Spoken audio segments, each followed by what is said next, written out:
Casually, I click in a compilation of clips I've never seen before. The clip is not about Messi goals, not his best runs, not his assists. It's a strange compilation. The video shows hundreds of clips, 2 or 3 seconds long each, in which Messi receives strong fouls and doesn't fall to the ground. He doesn't dive or whine. He doesn't intentionally look to gain a free kick or a penalty. In each frame, he keeps his eyes on the ball while struggles to find balance. He makes inhuman efforts for the match not to be stopped. There are a lot of little clips of fierce kicks, obstructions, stunts, and cheating. Reckless tackles and shirt grabbing, I've never seen them all together.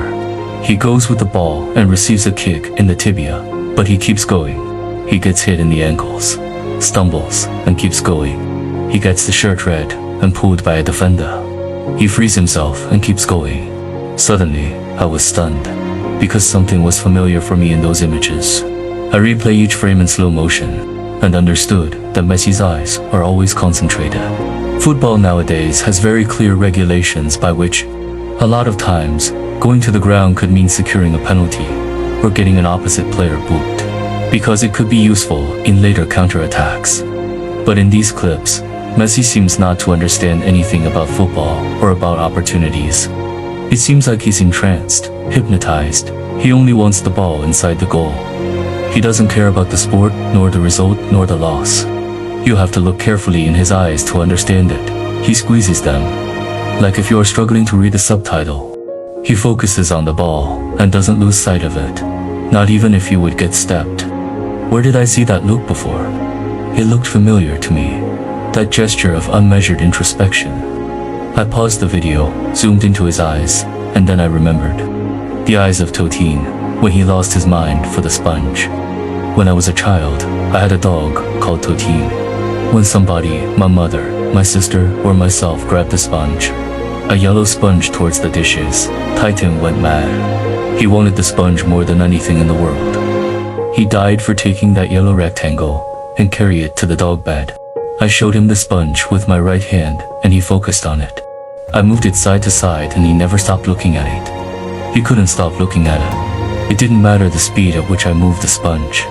Totin's neck would move at identical speed through the air. His eyes turned into attentive, intellectual eyes, like Messi's eyes, which stopped being the eyes of this cutthroat teenager, and for a few seconds turned into the attentive side of Sherlock Holmes. I discovered today watching the video that Messi is a puppy dog, or dog man. That's my theory. I'm sorry that you made it this long, with better expectations. Messi is the first dog that plays football. It has a lot of sense that he doesn't care about the rules. Maybe he doesn't even understand them.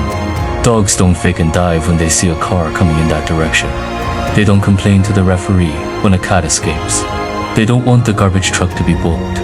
In the beginning of football, the humans were like this too. They went for the ball, and nothing else. Colored cards didn't exist, nor the offside rule, nor the away goals were more important than the home ones. In the beginnings, people played football like Messi and Totin. Afterwards, everything got very strange. Right now, everybody seems to care more about the bureaucracy of the sport, its laws. After an important game, people take a week long to talk about the legislation. Did the coach order to overwater the pitch, so the opponents would slip and break their cranium? Did the bald boys disappear when the game was 2-1, and appear again when it was 2-2? Will the clap appeal Packers' double yellow cards in the tribunal? No, sir. Dogs don't listen to the radio, don't read the news. Dogs want to take the sponge to the dog bed, even if they're tired to death or if the mites are killing them in pain. Messi is a dog. He breaks records of other times. Because only until the 50s, the dogmen played football. Afterwards, the FIFA invited us to talk about laws and articles. We forgot how important the sponge is. And one day, a sick boy appears. Like the day a sick monkey stood upright and mankind has to restart it.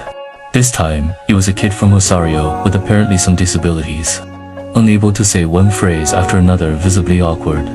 Unable to almost anything related to human guile.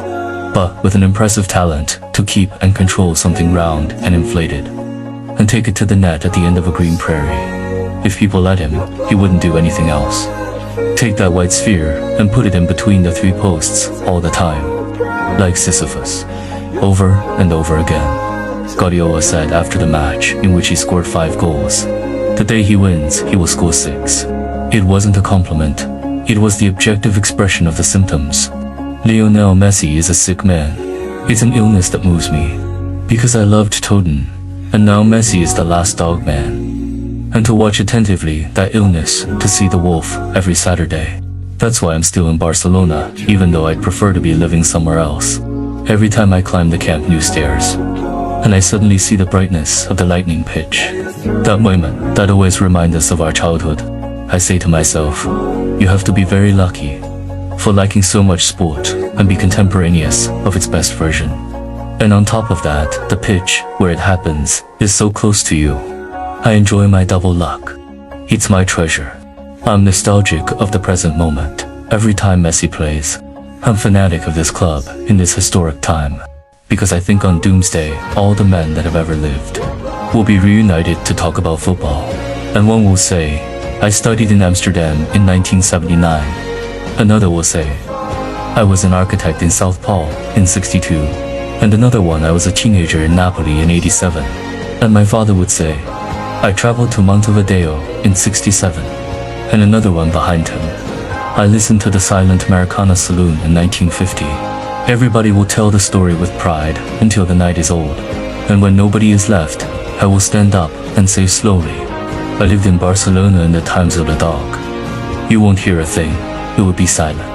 Everybody else will lower their head. And God will appear, dressed as the Last Judgment, and pointing at me, saying, You, the little fat one, you are saved. Everybody else, till the showers. Existència de Xavi d'esta planeta per Messi, Messi, Messi, Messi, Messi, Messi, Messi, Messi, immens Messi, encara Messi, encara Messi, encara Messi, encara Messi, encara Messi, encara Messi, encara Messi, encara Messi, encara Messi, encara Messi, encara Messi, encara Messi, encara